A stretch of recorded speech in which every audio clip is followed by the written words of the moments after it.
கவனிய பிள்ளைகள் இப்ப நாங்க பார்ப்போம் இந்த கலப்பு ஒபிட்டல்களுக்கு என்ன பெயர் வைக்கிறது. என்ன பிள்ளைகள் கலப்புக்கு முதல் பாருங்க, இது எஸ் ஒபிட்டல்னு நாங்க சொல்ல போறோம், இதை பி ஒபிட்டல்னு சொல்ல போறோம்.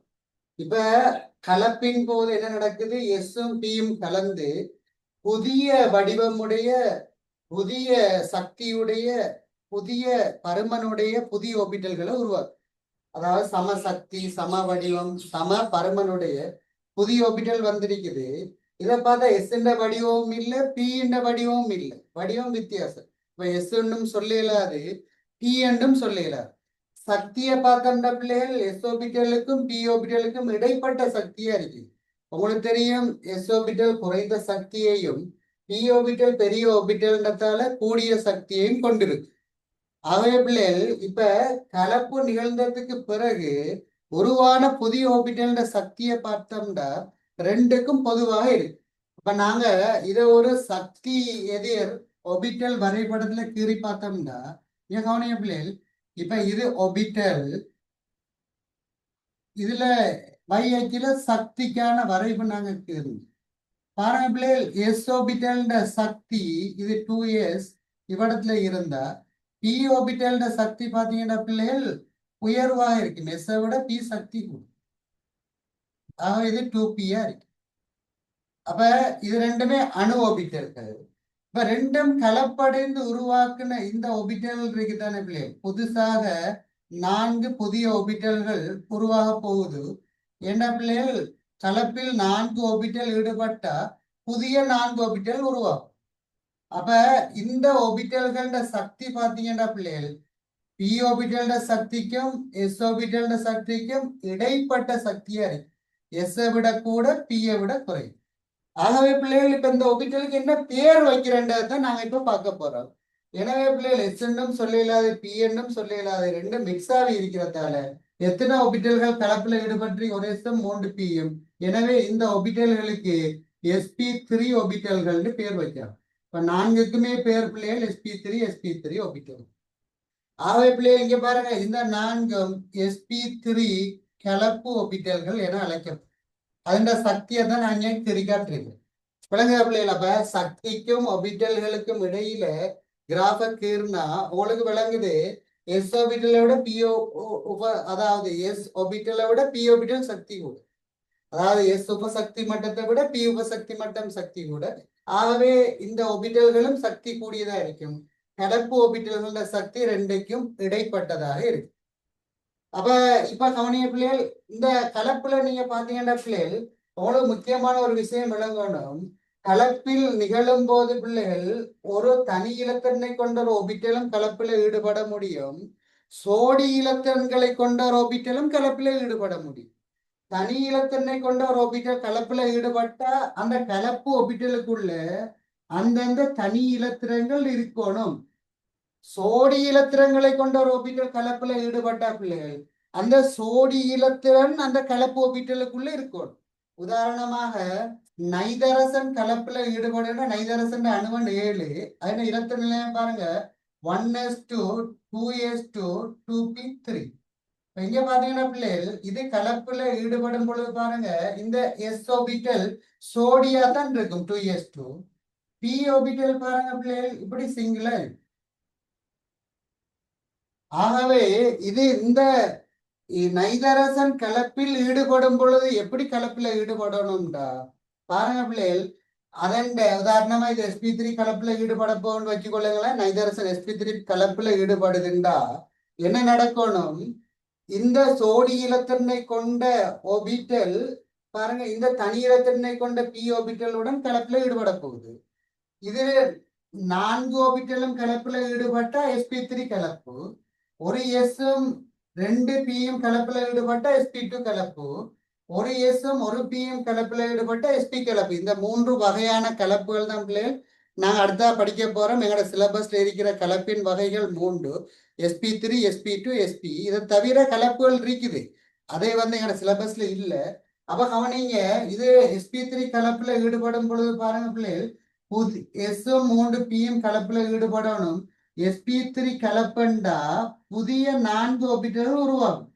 பாருங்க, அப்ப புதுசாக 4 ஆர்பிட்டல்கள் இப்படி வரும் பொழுது கவனிய பிள்ளைகள், இதுல என்னத்தை நீங்க கவனிக்கணும்டா, கலப்புக்கு முதல் சோடி இலத்திரனுடைய ஆர்பிட்டல் கலப்புல ஈடுபட்ட அதுலயும் திரும்ப ஒரு ஆர்பிட்டல் சோடி இலத்திரனை கொண்டிருக்கணும். ஏனைய மூன்றும் தனி இலத்திரங்களை கொண்ட ஆர்பிட்டல்களாக அமையும். இப்ப நாங்க என்ன அடுத்த பாயிண்ட் ஒன்று சொல்றோம் பிள்ளைகள், கலப்பில் தனி இலத்திரனை கொண்ட ஒரு ஆர்பிட்டல் கலப்பில் ஈடுபடவும் முடியும், சோடி இலத்திரன்களை கொண்ட ஒரு ஆர்பிட்டல் கலப்பில் ஈடுபடவும் முடியும். தனி இலத்திரனை கொண்ட ஆர்பிட்டல்கள் கலப்பில் ஈடுபடும் போது கலப்பு ஆர்பிட்டல்களையும் அந்த இலத்திரங்கள் அப்படியே இருக்கும். சோடி இலத்திரன்களை கொண்ட ஆர்பிட்டல் கலப்பில் ஈடுபடும் பொழுதும் கவனிய பிள்ளைகள், அந்த சோடி இலத்திரன்கள் கலப்படைந்து உருவான புதிய ஆர்பிட்டல்களையும் அதே போல சோடியாக காணும். உங்களுக்கு விளங்கணும் என்னென்ன இலத்திரன்களை கொண்ட ஆர்பிட்டல்கள் கலப்பில் ஈடுபட முடியும். தனி இலத்திரனை கொண்ட ஒரு ஆர்பிட்டலும் கலப்பில் ஈடுபட முடியும், சோடி இலத்திரனை கொண்ட ஒரு ஆர்பிட்டலும் கலப்பில் ஈடுபட முடியும். அப்ப அடுத்ததாக பாருங்க பிள்ளைகள், இந்த கலப்பின் வகைகள் ஹெடிங் போடுங்க. அடுத்த ஹெடிங் போடுங்க பிள்ளைகள், இந்த கலப்பினுடைய வகைகள் என்னென்னன்றதை நாங்க பார்க்க போறோம். இப்ப ஹெடிங் போடுங்க, கலப்பின் வகைகள். இப்ப கலப்பு 3 வகைப்படும் நாங்க பார்த்தோம். எங்களோட சிலபஸின் படி 3 வகைப்படும். அப்ப அதுல நாங்க படிக்க வேண்டிய கலப்புகள் பிள்ளைகள் உண்டு. இங்க கவனிங்க, முதலாவது கவனிங்க sp3 கலப்பு, ரெண்டாவது sp2 கலப்பு, மூன்றாவது sp கலப்பு. இதை தவிர வேற கலப்புகளும் இருக்குது. உதாரணத்துக்கு sp3d கலப்புன்னு இருக்கு. அதே போல dsp3 வேற ஒரு வகையான கலப்பு இருக்கு. டி உபசக்தி மட்டமும் கலப்படைய முடியும். அதே போல D2sp3 என்ற கலப்பு இருக்கு, sp3d2 என்ற கலப்பு இருக்கு. இப்படி பல வகையான கலப்புகள் இருக்குது. ஆனா அவையெல்லாம் எங்கட சிலபஸ்ல தேவையில்லை பிள்ளைகள். எங்கட சிலபஸில் தேவைப்படுகின்ற கலப்பு பிள்ளைகள் 3 வகைப்படும். ஒன்று sp3, sp2, sp. இதையெல்லாம் தான் நாங்க படிக்க போறோம். இதுல பிள்ளைகள் முதலாவது ஹெடிங் போடுங்க, sp3 கலப்புன்னு போடும். sp3 கலப்பு. இப்ப sp3 கலப்புன்ற பிள்ளைகள் ஒரு எஸ்ஸும் 3 p ஆர்பிட்டலும் கலப்புல ஈடுபடணும். இதன் வடிவம் பாத்தீங்கன்னா பிள்ளைகள் இங்க பாருங்க, sp3 கலப்பு. இதான் அடுத்த ஹெடிங் பிள்ளைகள். முதலாவது இந்த கலப்பு ஒபிட்டலின் வடிவம். முதலாவது என்ன இதுல படிக்க போறோம், கலப்பு ஒபிட்டல் வடிவம் எப்படி இருக்கு. கவனிங்க, பி ஆர்பிட்டல் டம்பல் ஷேப்ன்றதால பிள்ளைகள் இதுல ஒரு கோள வடிவம் போய் கலக்கும் போது எவ்வாறு இந்த கலப்பு ஆர்பிட்டல் மாறுண்ட பிள்ளைகள் கவனிங்க, ஒரு பக்கம் என பெரிய ஒரு கோளமாகவும் இன்னொரு பக்கம் சிறிய கோளமாகவும் மாறும். இந்த கோளத்தை கலக்கிறதால கோளத்தின் பருமன் என்ன செய்ய போகுது பிள்ளைகள், சற்று அதிகரிக்க போகுது. ஆகவே இந்த கலப்பு ஆர்பிட்டல்கள வடிவத்தை பார்த்தீங்கன்னா எப்படி இருக்கும்டா, sp3 கலப்புன்றதால ஒரு எஸ் 3 பேருக்கும் பங்கு வைக்கப்படுது. அப்ப இங்க பாருங்க, ஒரு எஸ் ஆர்பிட்டலும் 3 p ஆர்பிட்டலும் கலப்புல ஈடுபட போகுது. அப்ப இதுல இருந்து உருவாகிற வடிவங்கள் எப்படி இருக்க போகுது, எஸ் கோள வடிவம். பாருங்க பிள்ளைகள், இது எஸ் பிளஸ் பி டம்பல் வடிவம். அப்ப பி டம்பல் ஷேப். அப்ப எஸ் பி பாருங்க, இதுல மொத்தம் பாருங்க பிள்ளைகள், ஒரு எஸ் 3 பியும் கலப்புல ஈடுபட்டா மொத்தம் உருவாக போற பிள்ளைகள் இந்த வடிவத்துல 4 ஆர்பிட்டல்கள் உருவாக போகுது. அந்த 4 ஆர்பிட்டல் வடிவம் என்னவாக இருக்கும்டா, கவனிய பிள்ளைகள், ஒரு சைட்ல கொஞ்சம் சின்னனான ஒரு கோலமும் மற்ற சைட்ல கொஞ்சம் பெரிய ஒரு கோலமாகவும் இருக்கு. இதான் பிள்ளைகள் இந்த கலப்பு ஆர்பிட்டலினுடைய வடிவமாக இருக்கு. பாருங்க, இந்த கலப்பு ஆர்பிட்டல் வடிவத்தை பாருங்க பிள்ளைகள், ஒரு பக்கம் சிறிய கோலமும் மற்ற பக்கம் பெரிய கோலமுமாக இருக்கு.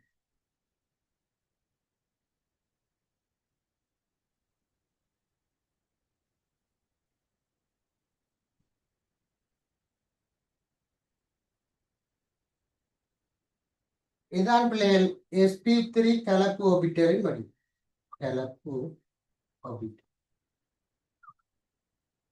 இனி கவனிய பிள்ளைகள், ரெண்டாவது இதுல நாங்க பார்க்க வேண்டிய பிள்ளைகள் ரெண்டாவது விஷயம், இப்படி 4 கலப்பு ஆர்பிட்டல்கள் உருவாகும். சம சக்தியுடைய சம வடிவமுடைய ஒரே பருமனுடைய 4 ஆர்பிட்டல்கள் உருவாகும்.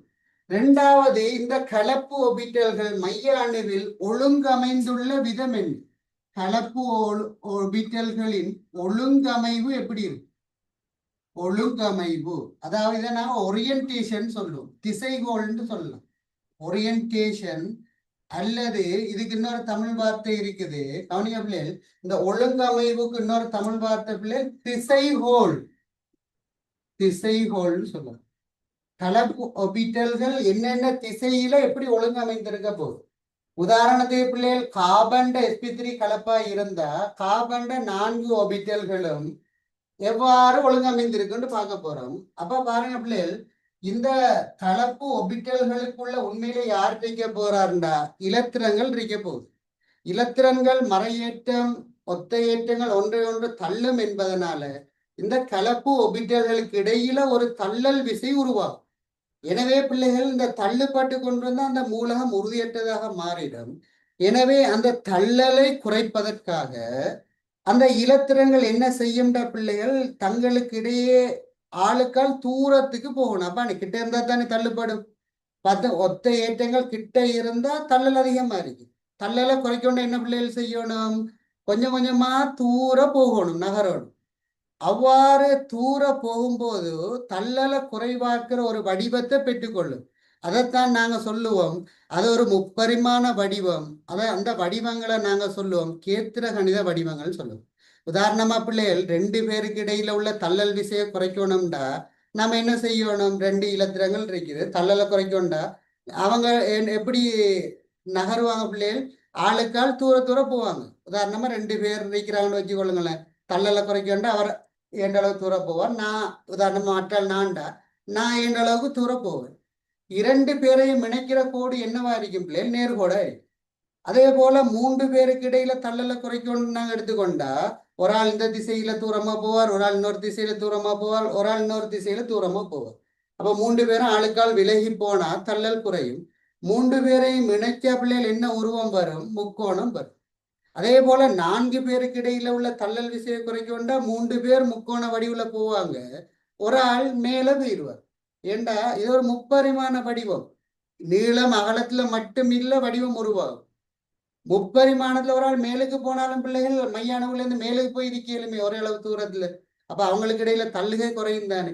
அப்ப 3 பேர் கீழே முக்கோணமா போயிட்டாங்க, ஒரு ஆள் மேல போயிட்டாருண்டா நான்முகி வடிவத்தை பெற்றுக்கொள்வார். ஆகவே பிள்ளைகள், இந்த முக்கோணம், நேர்கோடு, சதுரம், செவ்வகம், கூம்பு, இந்த வடிவங்கள் எல்லாம் கணிதத்துல என்ன வடிவம்னு சொல்லுவாங்கண்டா கேத்திர கணித வடிவங்கள்னு சொல்லுவாங்க. இந்த வடிவங்களுக்கு பேர் பிள்ளைகள் ஜியோமெட்ரிக்கல் ஷேப்ஸ் அப்படின்னா கேத்திர கணித வடிவம்னு கணிதத்துல சொல்லுவோம்.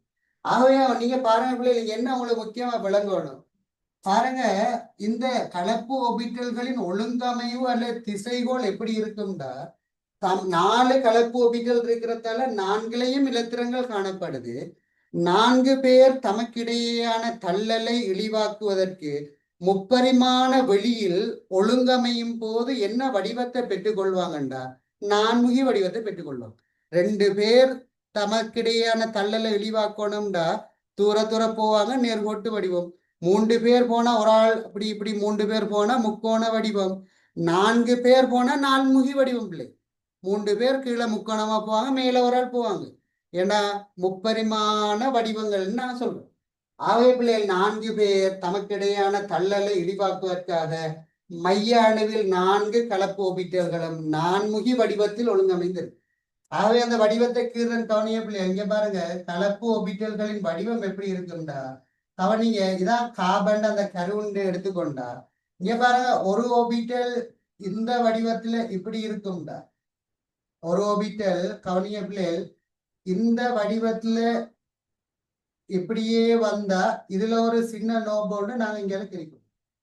அதே போல கவனிய பிள்ளைகள் நான்முகி வடிவத்துல இதை நாங்க கீறோடும். இங்க பாருங்க, இன்னொரு ஒபிட்டல் இந்த வடிவத்துல இருக்கும், இதுல ஒரு சின்ன இன்னொரு ஒபிட்டல் பாத்தீங்கன்னா பிள்ளைகள் இப்படி இந்த வடிவத்துல இருக்கும், இதுல ஒரு சின்ன இன்னொரு ஒபிட்டல் இப்படியான ஒரு வடிவத்துல இருக்க போகுது. இங்க பாருங்க, இதுல ஒரு சின்ன. அப்ப இது பாத்தீங்கன்னா பிள்ளைகள் நான்முகி வடிவத்தை பெறப்போகுது. நான்முகி வடிவம்னா ஒரு கலப்பு ஒபிட்டல் இருக்கும். பாருங்க பிள்ளைகள், இது sp3 பாருங்க sp3 sp3 கலப்பு ஒபிட்டல்கள், இரண்டு sp3 கலப்பு ஒபிட்டல்களுக்கு இடையில் உள்ள இந்த கோணம் பிள்ளைகள் உங்களுக்கு தெரியும் 4.109.5 பாகை.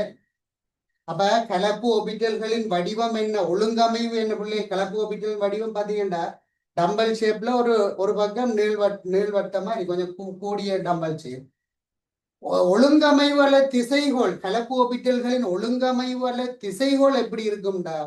நான்முகி வடிவமாக இருக்கும். கலப்பு ஒபிட்டல்களுக்கு இடையிலான கோணம் எப்படி இருக்கும்டா? 109.5 பாகை. பாருங்க பிள்ளைகள், இதன் திசைகோள் என்ன? திசைகோள் அல்லது ஒழுங்கமைவு நான்முகி வடிவமாக இருக்கு. விளங்காண்டு பாருங்க பிள்ளைகள், இதுதான் sp3 கலப்பினுடைய ஒபிட்டல்களின் வடிவம், திசைகோள், கலப்பு ஒபிட்டல்களுக்கு இடையிலான கோணம். சரிதானே பிள்ளைகள்? இப்ப நாங்க அடுத்த கலப்பு sp2 கலப்பை பார்க்க போறோம். ஹெடிங் போடுங்க பிள்ளைகள், sp2 கலப்பு.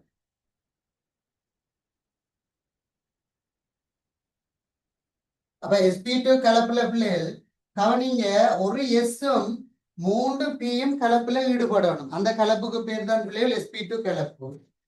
சாரி, ஒரு எஸ்ஸும் 2 பி ஓபிட்டலும் கலப்புல ஈடுபடணும். மொத்தம் 3 ஓபிட்டல். அப்ப sp2 கலப்புன்னு நாங்க சொல்ல போறோம்.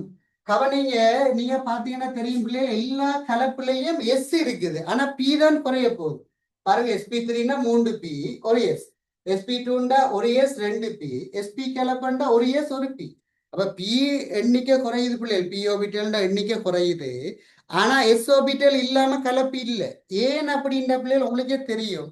CH4 மூலக்கூறுல வந்த பிரச்சனை என்ன பிள்ளைகள்? ஒரே ஒரு பிணைப்பு தான் வித்தியாசமான வடிவத்தையும் சக்தியையும் கொண்டிருந்துச்சு, நீளத்தையும் கொண்டிருந்துச்சு, பிணைப்பு நீளத்தையும்.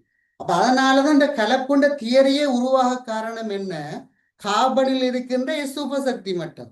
இப்ப எஸ் உபசக்தி மட்டம் வேற வடிவத்துல இருக்கிறதாலதான் கலப்பு தேவைப்படுது. ஏண்டா ஆல்ரெடி பி உபசக்தி மட்டம் ஒரே வடிவத்துல இருக்குது.